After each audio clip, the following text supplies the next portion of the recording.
Katonda omutukuvu nannyini ggulu kabaka ow'ekitiibwa ogulumizibwe otukoze bulungi kubanga otwesseewo nga tuli balamu.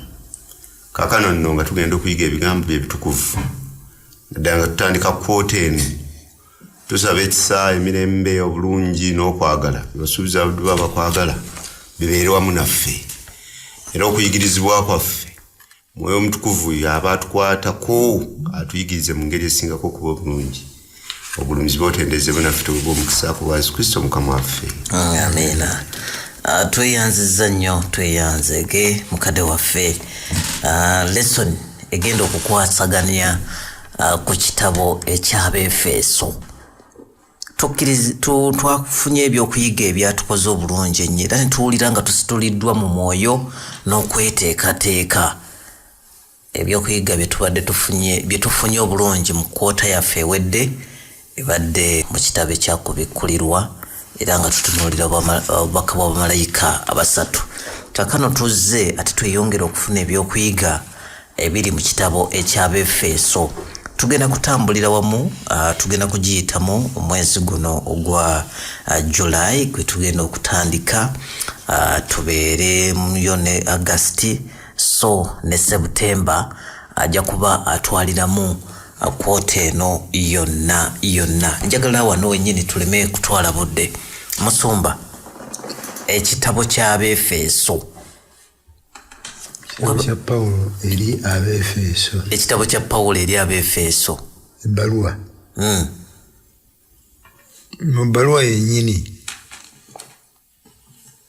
bw'oba gy'osomye yokka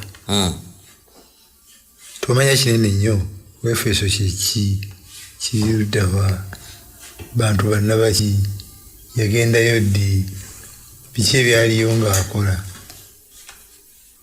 naye ekyomukisa omulungi ebisinga obungi byawandiikibwa mu kitabo ky'ebikola by'abatume era omuwandiisi wa lesoni yabitadde mu nnyanjulira. Kiba kirungi okutandika nga tumanye ekibuga kye twogerako n'abantu baakyo n'ensonga lwaki yavaayo ekkanisa ey'amaanyi ennyo. N'olwekyo tujja kugatta introduction tugigatteko ne lesoni esooka tunaakoma we tunaakoma ne tujja kufuba okwefunza. Weewaawo. N'olwekyo ekibuzo kyaffe ekisooka kigamba nti nga bwe twasomye mu nnyanjulira kiki tumanyi ku kibuga kya Efeso, biki ebitonotono bye tumanyiiko ku kibuga kya Efeso okusinziira ku nnyanjulira gye twasomye. Mukadde kiwanuka. Ekibuga kya Efeso twakirabye nga kyalimu abantu bangiko okusinziira ku bibuga eby'omulembe ogwo. Kyalimu abantu abawerera ddala emitwalo 2,205 oba. N'olw'ensonga eyo ekibuga kyali kinene era kyalimu abantu ab'emirundi gyombi. Ekirala kyalimu obusamize bungi era nga balina ne bakatonda baabwe be baali basinza nga bo. Twakirayo ekibuga kyali kya ku mwalo, it was a port city. N'ekirala kye tulabye nti ekibuga kyalimu abakristaayo nga bwe tusoma eri mu kubikkulirwa essuula emu Olunyiriri 11 nga tulaba Yokaana ebbaluwa z'awandiikira ekkanisa 7 asookera ddala ekkanisa ey'Efeso, kitegeeza mwalimu abakristaayo. Kyali ekitebe kya bukristaayo nga bwe kyali ekitebe ky'obusuubuzi. Kumpi yali kapito yakuna mu empire ya Roma y'ensi yonna. Omwene mukyala Kabiito tulina idea ku saizi yakyo mu bunene? Tetulina kubanga tekyawandiikibwa naye ekituwa guidance ku mulembe ogwo ebibuga ebinene nga bibeera mu Namboole amazanyirwanga emizannyo nga Namboole gyakoma obunene ndikumukulaga obunene bw'ekibuga ekyo nambole waabwe w'ebiseera ebyo ng'ajyamu abantu 2,200 kyali kinene nnyo ate ndowooza ng'ono waffe waawa najjudde ntwalogenda nambole yenna 4,000 naye bw'omanya nti ku mirembe egyo baazimbanga kyali kibuga kinene kyali kibuga kinene ddala. Okay. Pawulo twagala okulaba olugendo lwe lwasooka ng'ekyalako mu Abaefeso mu bikola y'abatume 18 olunyiri 18 olugendo lwa Pawulo olwasooka okukyalako eyo era bwe yatuukayo yakola ki?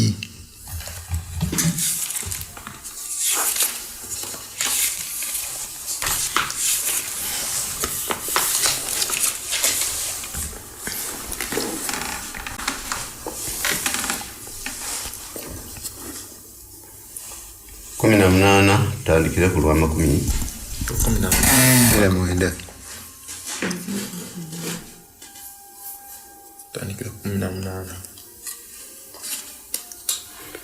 Pawulo n'amala ennaku nnyingi mu Korinto. Oluvannyuma n'asiibula abooluganda n'asaabala ne Prisikira ne Akula ne bagenda e Siriya bwe yali mu Kenkereya n'amwako enviiri ze nga bwe yali yeeyamye.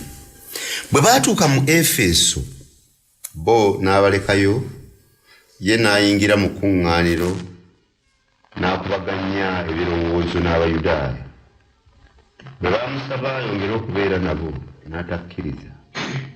N'abasiibula n'abagamba nti Katonda bw'abyagala ndikomayo gye muli. N'asaabala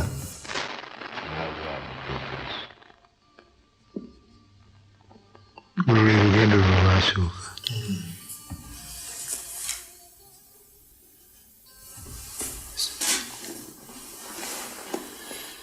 Somako 24-28. Awo Muyudaaya erinnya lye Apolo kasooke twebuuze bw'atuuka wali agenze n'ani? Prisila oba baali mwami na mukyala tumanyi ndowooza. N'abaleka ye n'agenda mu kkuŋŋaaniro n'atandikirawo okubaganya ebirowoozo. Ekkuŋŋaaniro lyo yali sinagoga. Kyetumanyi ku sinagoga zaabeeranga z'abaki? Z'Abayudaaya. Yasookeranga mu Bayudaaya bennyini kubanga baali tebakkiriza Yesu Kristo. Mwalingamu abatakkiriza abatamukkiriza oba tugambe tutya? bakkiriza nti Yesu Kristo gy'ali naye nga bagamba tannakomawo tannajja tannazaalibwa nga yo n'abagamba Yesu Kristo yajja n'akomererwa n'azuukira bo nga tebakikkiriza. kyava akubaganya ebirowoozo nabo ne baagala asigaleko akaseera n'agaana. Kiki ekyamuganyisa?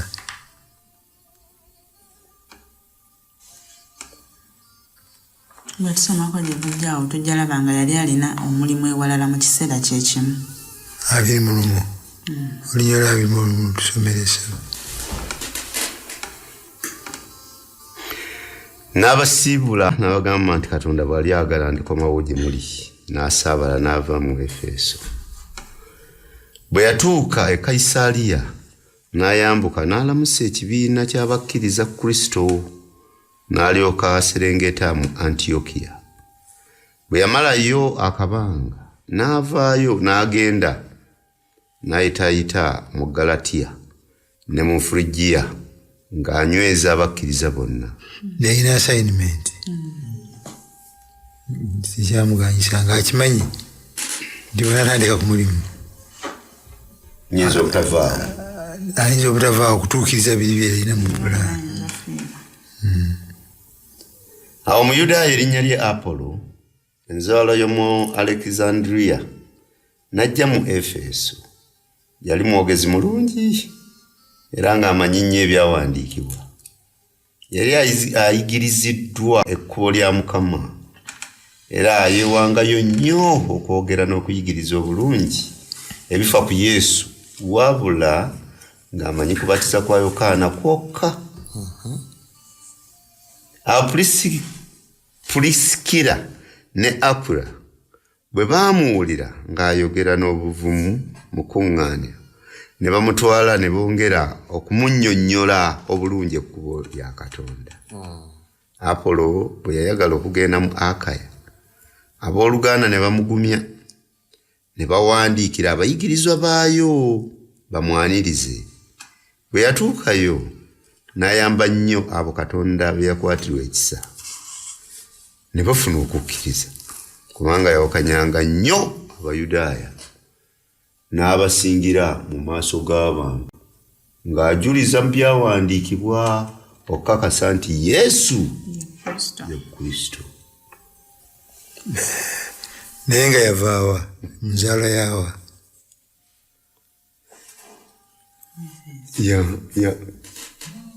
yali nzaalwa yaawa?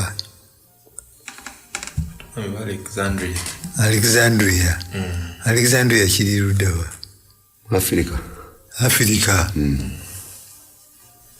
Kyali kitebe kikulu ate nga kibuga kikulu nga kyagala okufaananya characteristics ng'eze Misiri, manya ng'eze za Efeso.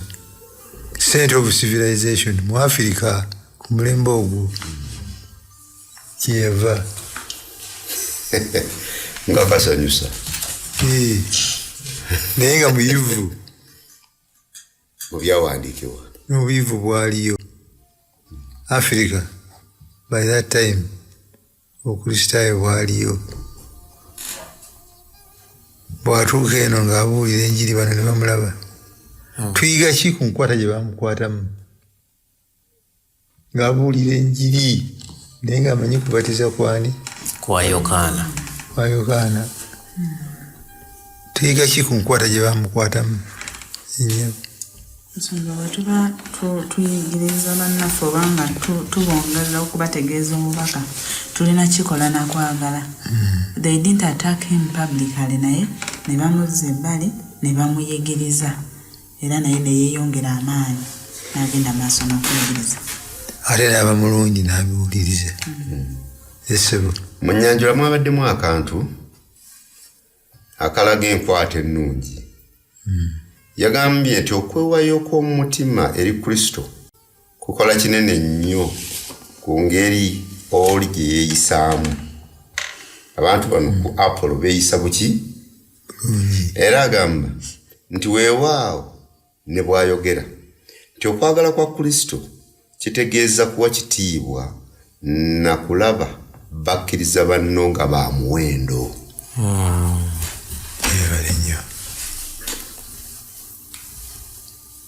Apolo yalaba nga bali ba muwendo. Gye tuvudde eri tulabye nti Pawulo ye agenze. Efeso n'esigala nga Pawulo taliiyo nga wasigaddeyo bano abasatu. Apolo, Akwila ne Pulisikira. Naye tulaba nti yadde Apolo yali abuulira ng'ayogera ku kubatiza kwa Yokaana, bano tebamwataakinga naye n'aba mulungi nnyo n'atakola ntondo n'awuliriza. Ekikakasa nti Mukama alina abantu be nti n'okukkiriza tukulira mu phases. Apolo naye yali akyakula mu kukkiriza.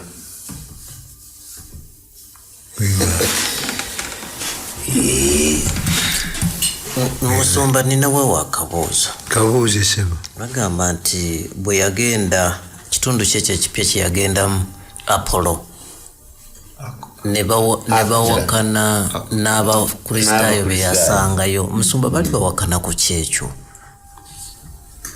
Yagenda mu Akaya. Waliwo okuba nti bano enjiri gye balina ku bukristaayo ndala nnyo okutuusa ku kutandika okristaayo n'Abayudaaya. Nnyo. Omuzindaalo nti lwakuba nti versions ezimu zikozesa kuwaka nekirabika nga abaali bawanyisiganya naye kwali kwongera kubanyikiza kuba bo kye baali bamanyi nti Yesu Masiya ajja bakyamulinda bulinzi tebamanyi nti yajja ate tumulinda gwakumeka gwakubiri kati nga alina okubatereeza bamanyi ku Kristo naye tebakakasa events nga bwe zajja ziflowing n'okutuuka kati nti yagenda dda tumulinda gwakubiri kati he tried to reason with them abategeeze Kristo yaani era waneno ngo 18 lugwako n'abakakasiza ddala okuva mu byawandiikibwa nti Yesu oli gwe baawulirako ye Kristo. Tekyali kyangu nnyo kubanga yalonda abasajja 12 naye nabo okubamatiza nti yeye mu 12 bano emyaka 3 gye yamala nabo n'ababuuza maze namu mu myaka gino gyonna temumanyanga nti nze ne kitange ffe tuli omu ne gye ngenda mumanyiyo nti tulage kumanyiyo tutya tekyali kyangu nnyo naye nga bw'ogambye kyewuunyisa okulaba Katonda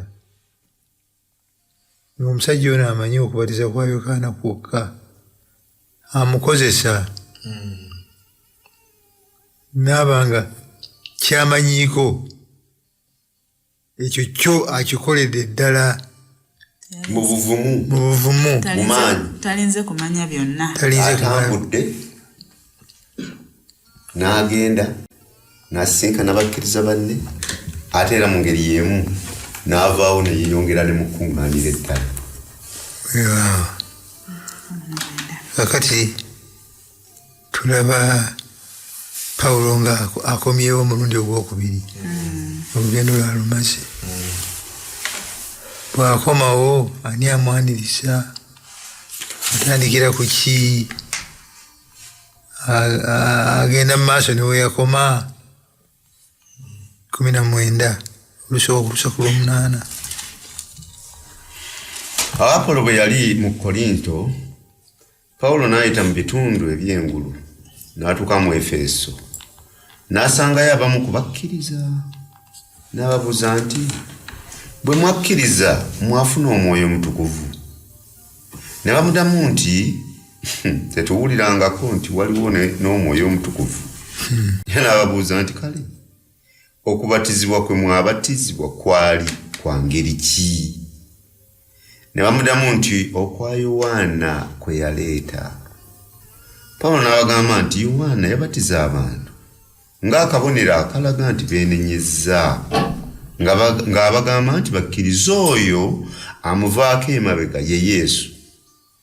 Bwe baawulira ebyo ne babatizibwa mu linnya lya Mukama waffe Yesu. Pawulo yabassaako emikono gye Mwoyo Mutukuvu n'abakkako ne boogera ennimi ne balanga. Bonna awamu baali abasajja nga 12. Kakati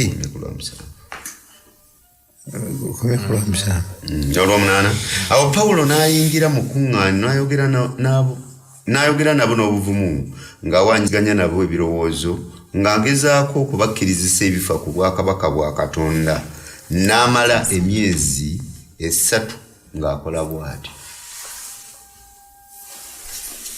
Kakati kiri interesting nabano okufaananako n'Apolo nabo okubatiza bamanyi kwani kwa Yokaana. Pawulo n'abagamba nti mwafuna omwoyo omutukuvu wapi abawulira vocabulary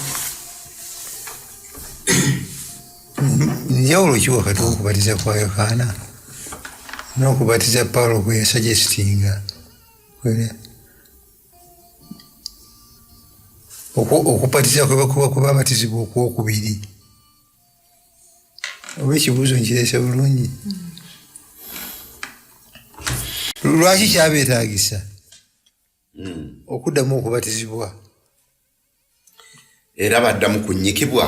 Musomba kibuuzo kiringa ekigamba nti okuddamu okubabatiza omulundi ogwokubiri kulinga okulaga nti okubatiza kwa Yokaana tekwali valid tekwali tekukola alyokaddemu ababatiza ogwokubiri iwe ababatiza mu kuyingira mu ki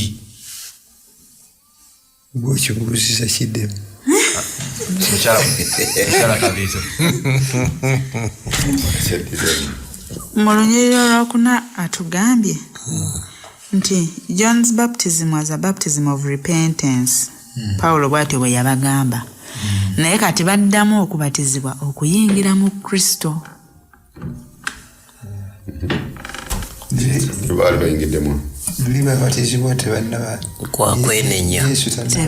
kwenenya gakusonga ku Kristo kaakati okubatizibwa otyo naye kuno kwababatiza ababatiza kuyingira mu Kristo.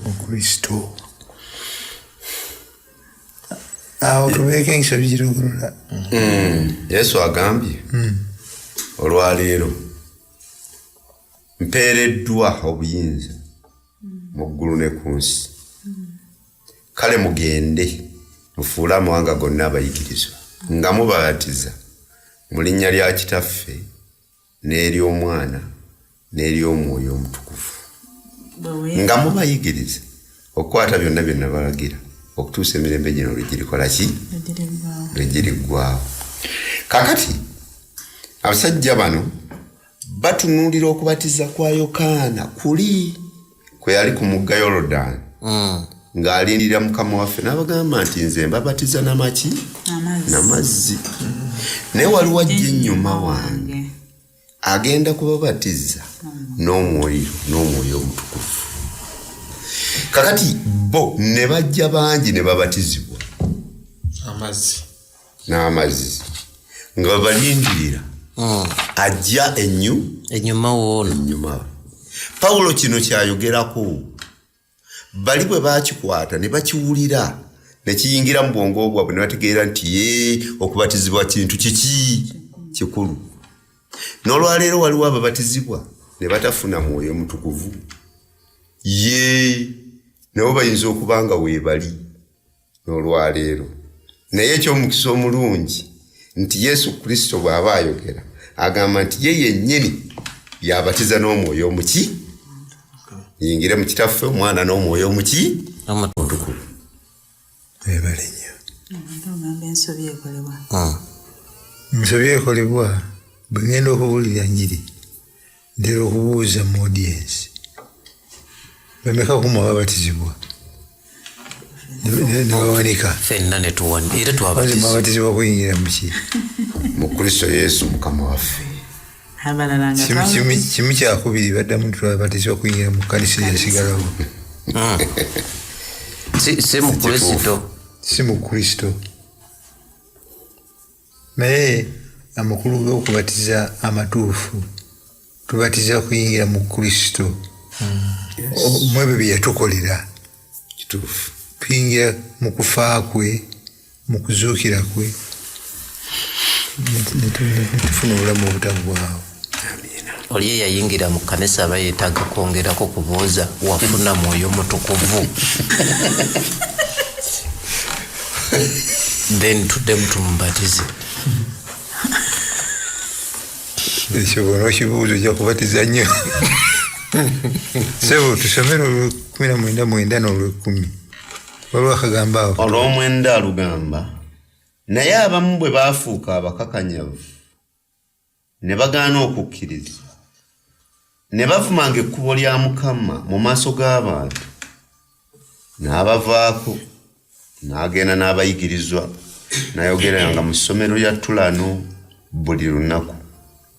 N'akolanga bw'atyo okumala emyaka 2. Abantu bonna ab'omu Asiya Abayudaaya n'Abayonaani ne bawulira ekigambo kya Mukama.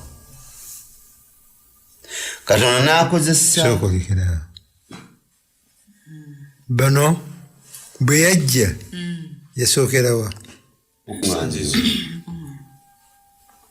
eri abaki lwaki baasooka nabo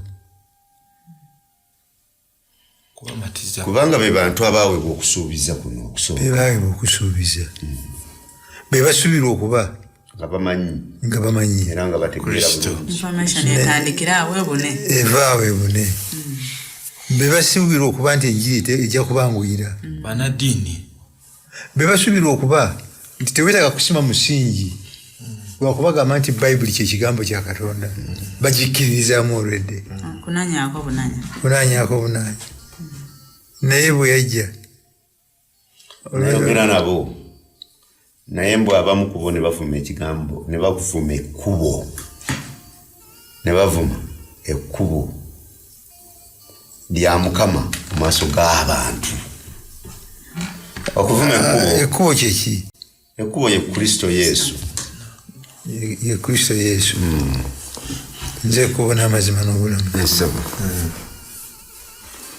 ne bavuma ki ekkubo ko Pawulo n'abasegulira yakola kituufu nnyo ng'ate mubuulizi wa njiri kuba ababuulizi b'enjiri batugamba olina okubeera persistent olemerako n'omutima ogw'okubayamba nabo bategeera amazima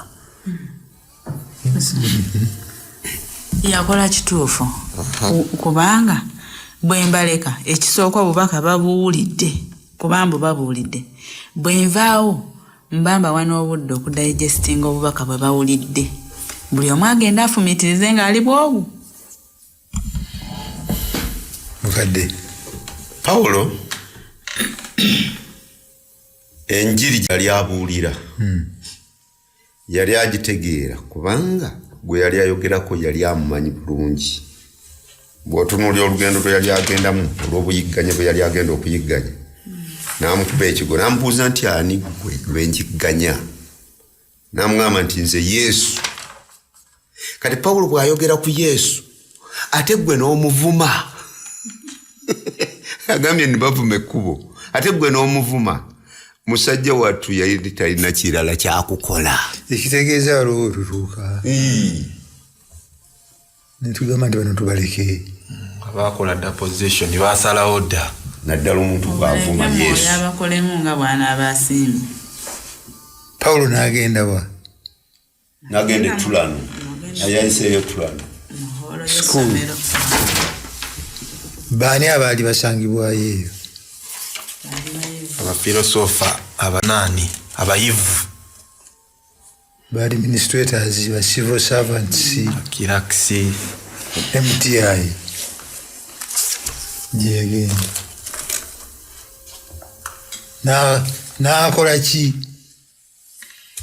agamba bw'ati nti Katonda n'akozesa Pawulo ebyamagero bingi deke emabega n'akolanga bw'ati okumala emyaka 2 abantu bonna ab'omu Asiya Abayudaaya n'Abayonaani ne bawulira ekigambo kya Mukama. mu Bayudaaya yalizoningirayo ebbanga ki wano Tulano Tyrannus wano yamalawo bbanga ki myaka egi ate bamugobye si Bayudaaya si banaddiini ebintu byalizoningako nako biri strange ebyomusajja yafa ate ne bamukomerera ate n'azuukira ne babiwuliriza enjiri neeva musomera Taurano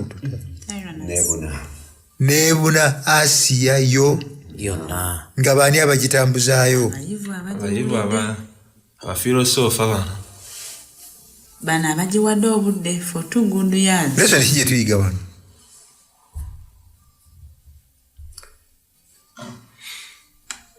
nze njigawo lesoni ngati mukubuulira enjiri naffe tuyina okukozesa amagezi gaffe okusoosinga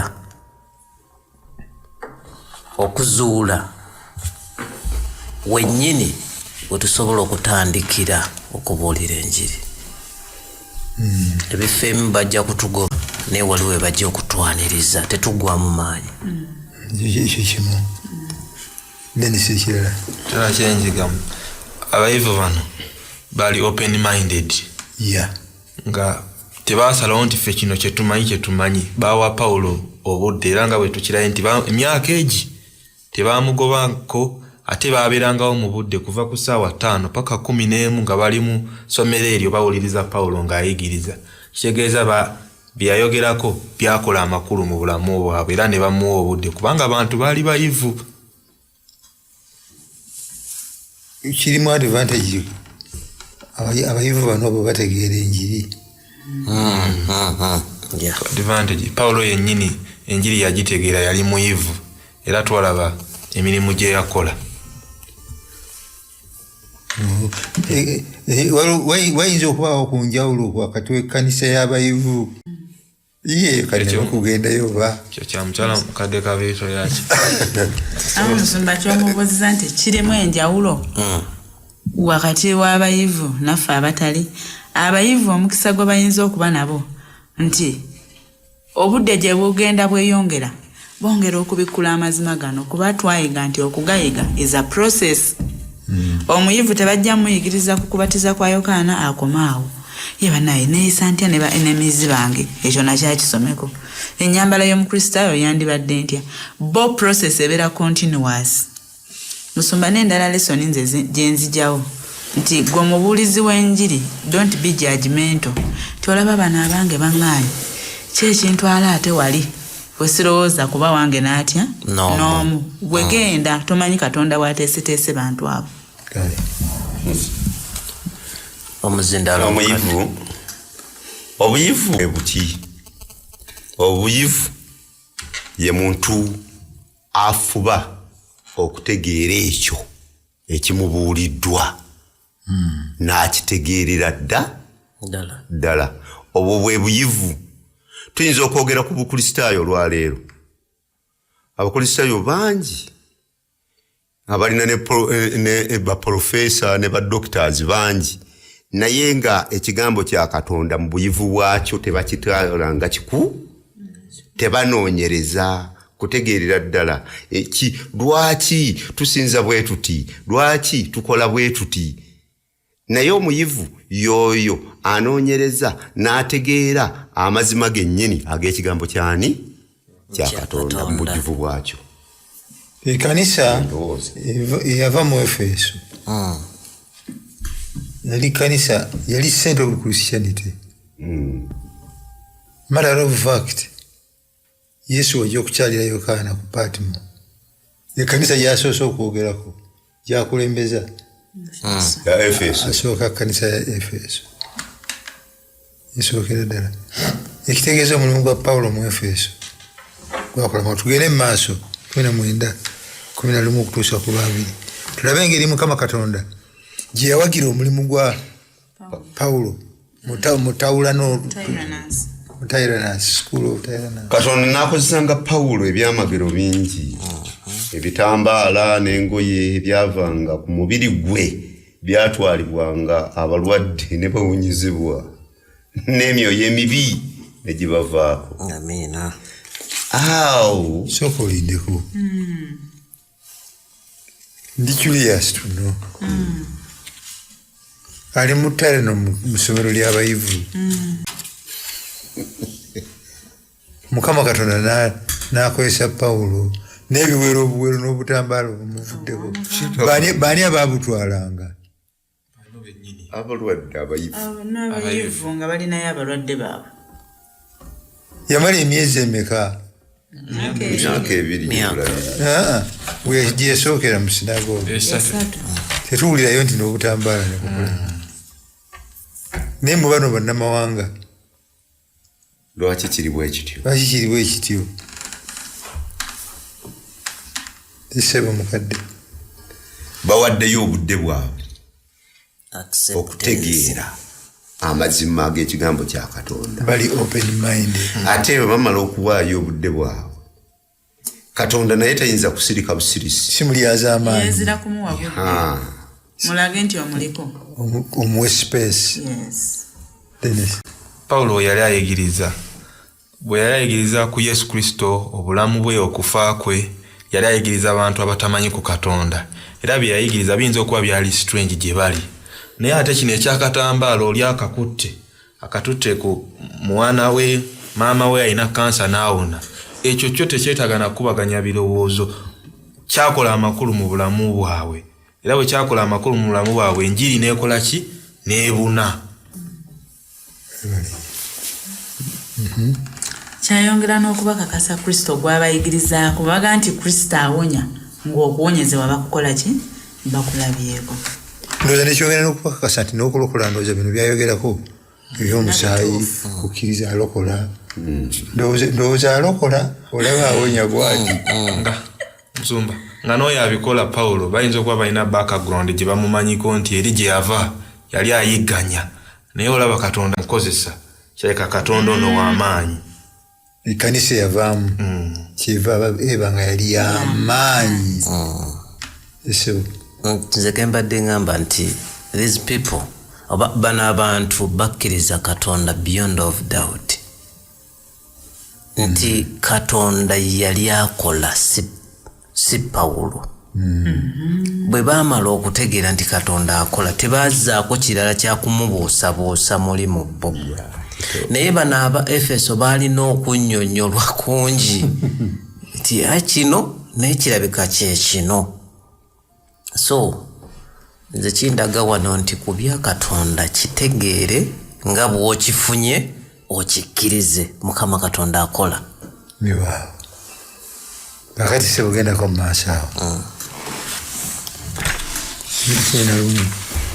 tulina eddakiika 15 Abayudaaya abamu abaatambula nga bagoba emyoyo emibi ku bantu ne beetulinkiriza okukozesa erinnya lya Mukama Yesu okugigoba nga bagigamba nti nkulagira mu linnya lya Yesu Pawulo gwategeeza abantu waliwo abaana 7 abaakabona omukulu Omuyudaaya erinnya lye Sukeevu abaakola ekyo naye omwoyo mubi ne gubaddamu nti Yesu mumanyi ne Pawulo mumanyi naye mmwe baani awo omuntu eyaliko omwoyo omubi n'ababuukira n'abasinza amaanyi n'abawangula ne badduka nga bali bwereere nga baliko ebiwundu ekyo ne kimanyibwa abantu bonna Abayudaaya n'Abayonaani ab'omu Efeso bonna ne bajjula entiisa erinnya lya Mukama Yesu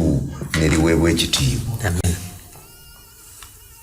bangi kubakkiriza ne bajja ne beenenya ebibi byabwe mu lwatu era bangi kwabo abaakolanga ebyobuloko ne bakuŋŋaanya wamu ebitabo byabwe ne babyokya ng'abantu bonna balaba omuwendo gw'ensimbi ezibigula bwe gwabalirirwa ne guweza ebitundu bya ffeeza 5,000 bwe kityo ekigambo kya Mukama ne kigenda nga kyeyongera okubuna n'okunywera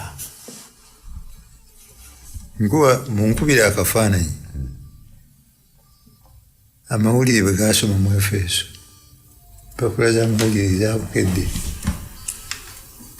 bwe zaasoma nga ababadde bayita abayigiriza ba Yesu bo bakeeredde mukadde mpayo omutwe Sitaani atwalaganya ensasage mu Efeso babakubye mizibu Yesu akubye 7 kwegamba Mukama Katonda nga bwe twamwigako mu lesoni yakatamu buli kyomukasukira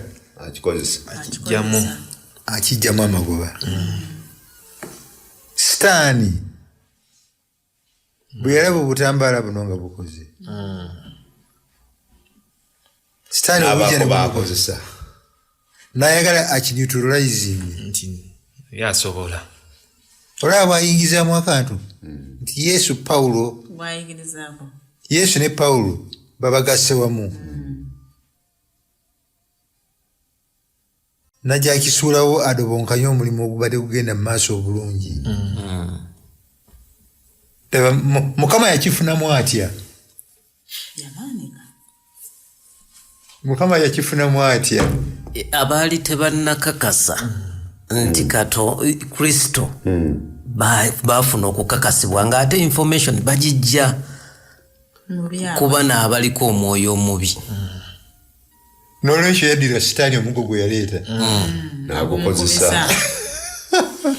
Kubanga abantu mu Efeso abo bali tebamanyi nnyo ku Katonda nga bamanyi ku balubaale bano. Naye ate bagenda olaba waliwo akubye balubaale baabwe ne bagamba oyo yaani oyo twagala tumulabeko era na Mukama n'amanyika.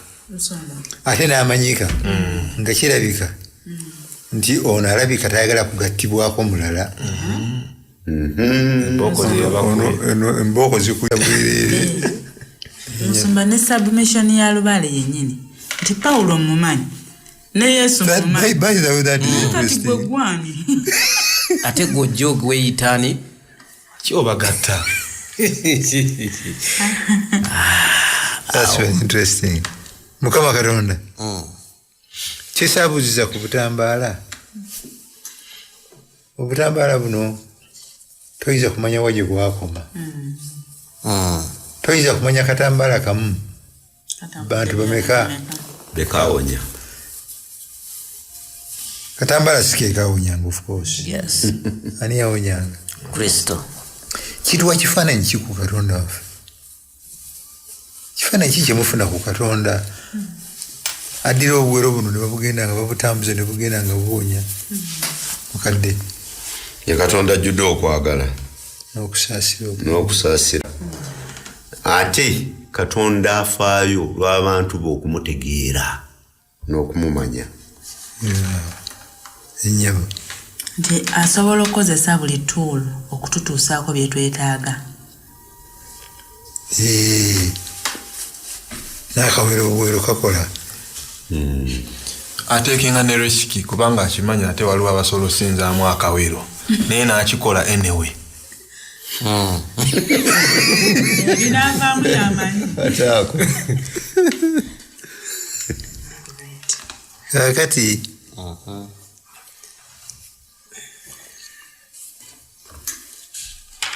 sitaani tasanyuse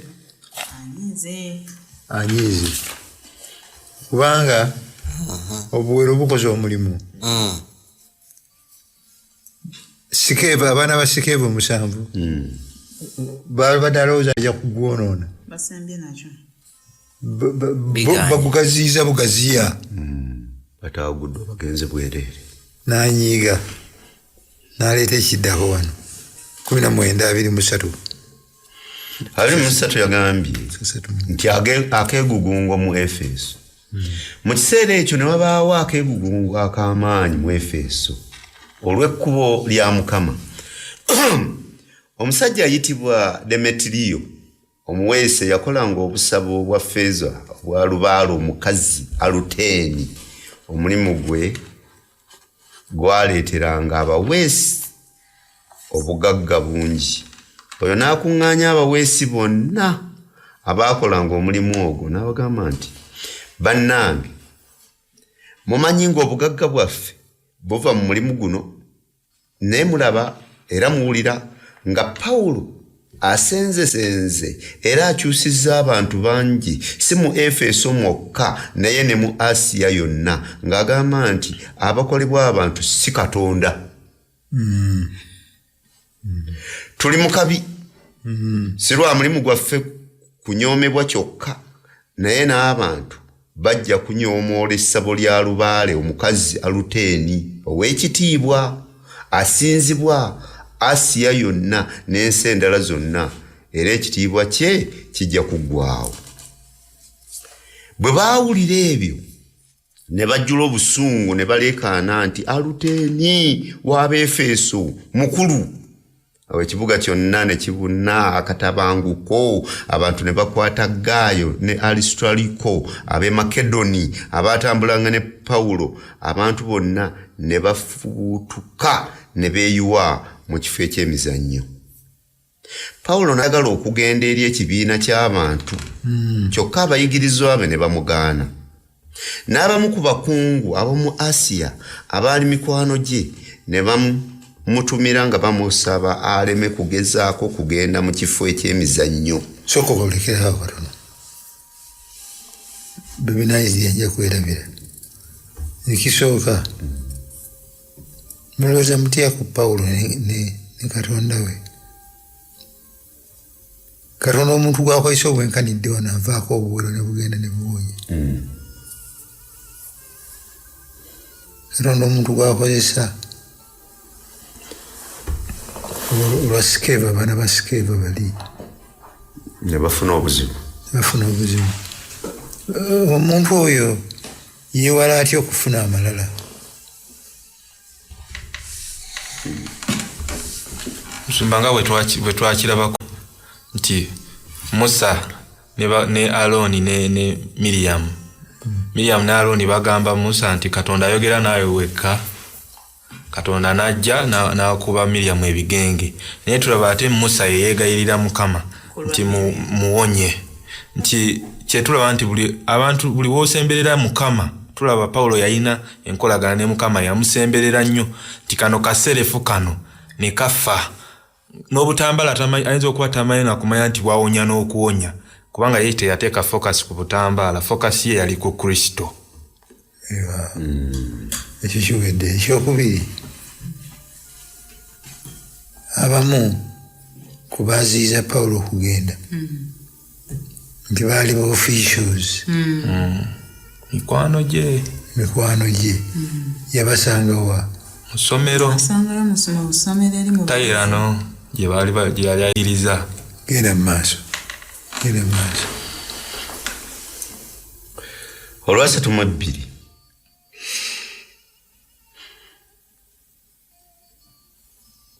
nkatandikira ku lwasatu mu Ebiri. N'abamu ku bakungu ab'omu Asiya abaali mikwano gye ne bamutumira nga bamusaba aleme okugezaako okugenda mu kifo eky'emizannyo, kubanga abantu baali mu kajagalalo nga baleekaana, abamu nga boogera kino n'abalala nga boogera kiri, era bangi baali tebamanyi na nsonga ebakuŋŋaanyiza. Ne bajja Alexander mu kibiina ky'abantu Abayudaaya nga bamusindiikiriza. Awo Alexander n'abawenya n'omukono yennyonnyoleko eri abantu. Naye bwe baamanya nga Muyudaaya ne baleekaanira wamu okumala essaawa nga 2 nga bagamba nti Aluteeni ow'Abaefeso mukulu, omwandiisi w'ekibuga bwe yasirisa abantu n'abagamba nti abasajja Abaefeso, ani atamanyi ng'ekibuga kya Efeso kye kikuuma essabo lya Aluteeni ow'ekitiibwa awamu n'ekifaananyi kye ekyava mu ggulu? Kale ekyo nga bwe watali ayinza kukiwakanya, musaanidde okukakkana, muleme okukola ekintu kyonna mu kwanguyiriza, kubanga muleese abantu bano abatanyaze bya musabo era abatavumye lubaale waffe omukazi. Kale obanga Demetiriyo ne baweesi banne balina gwe bavunaana, enkiiko weeziri.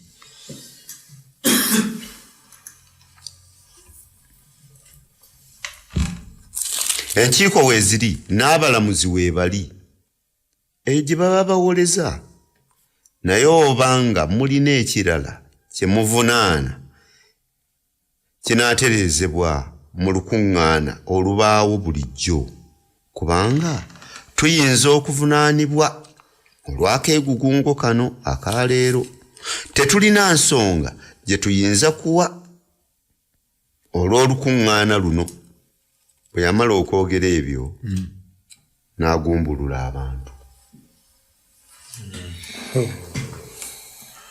Obudde bwe tuliyiridde empinga,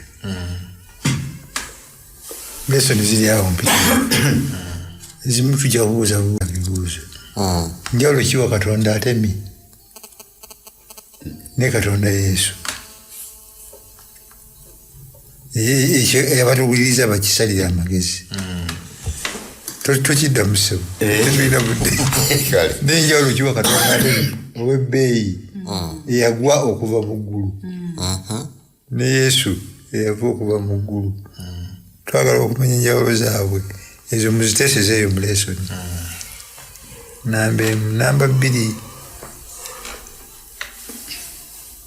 omusajja wuuno gyafubuluse tetumanyi nayo Iraaka n'erinnya lye terikoze eki teryogerwa ne mususpectinga ki eri ayinza okuba naye yali muyizi Essomero ly'ettayirano yalinaku okumanya oba Katonda ayinza okumukozesa mu ngeri ey'ekyamagero. Lwaki? Kubanga y'omu ku bakulembeze abakulembeze ng'omuwandiisi w'ekibuga eyakozesa reasoning ye n'amanya ebiyinza okuddawo. Katonda alina abantu mu gavumenti bakozesa emirimu bangi.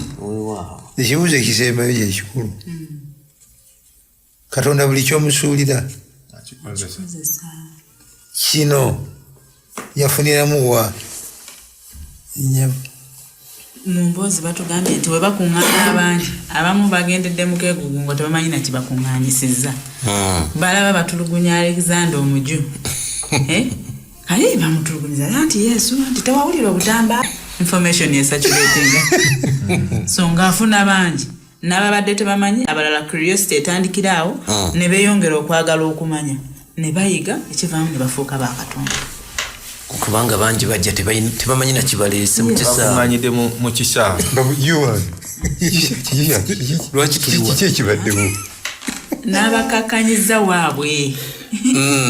Ndowooza abamu baluma ne Dimitiriyo otukuŋŋaanyiza naye ki ekyabaddewo nti anti Yesu Mukama yafunamu kubanga twadde tutandika nti ekisaawe kituŋŋanya abantu emitwalo 2.5 kyakubako era bwe kyabooga abantu bayongera okubuuza kiki ekigenda mu maaso ne bategeera ku Mukama. Musomba tuneeyongerayo okuvaawo akasembayo kaakano kagamba kali mu Abaefeso essula 1:9. Mulamwaki oguli mu kitabo ky'Abaefeso omulamwa gw'ekitabo kino ky'Abaefeso kasembayo kano tufundikire nakano Abaefeso essula 1